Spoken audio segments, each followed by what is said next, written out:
Hello everyone, কেমন আছো সবাই? তো চলো আজকে তোমাদের সাথে নতুন কিছু শেয়ার করি। তো আজ হলো আমাদের হেয়ার স্মুথনিং প্র্যাকটিক্যাল ক্লাস। তো সেটাই তোমাদের সাথে শেয়ার করি। তো দেখো, এখানে যারা যেই হেয়ার কাট করে সেই চুলগুলো বাদ পড়ে যায়, সেটা থেকেই আমরা হেয়ারে প্র্যাকটিস করি।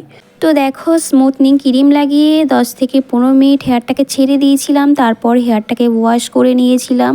ওয়াশ করেই হেয়ার ড্রায়ার দিয়ে হেয়ারটাকে শুকিয়ে নিয়ে তারপরে আয়রনিং মেশিন দিয়ে আয়রন করছি। তো দেখো, আয়রন করার পরে এই হলো আমার ফাইনাল রেজাল্ট, ম্যামের হাতে দেখতেই পাচ্ছ। তো কেমন হয়েছে অবশ্যই জানিও কমেন্টে। আর এখন হেয়ার সিরাম লাগালে আমার হেয়ারটা পুরো কমপ্লিট হয়ে যাবে। তো অবশ্যই জানিও আমার হেয়ারের কাজটা কেমন হয়েছে। তো চলো, ভিডিওটা যদি ভালো লেগে থাকে কমেন্ট করো, লাইক করো, শেয়ার করো আর আমার চ্যানেলটা সাবস্ক্রাইব করে পাশে থেকো। তো চলো, আজকের মতো টাটা সবাইকে। আজকের ভিডিওটা এখানেই শেষ করলাম। দেখা হবে নতুন কোনো মিনি ব্লগে। তো ততক্ষণে সবাই সুস্থ থেকো, ভালো থেকো।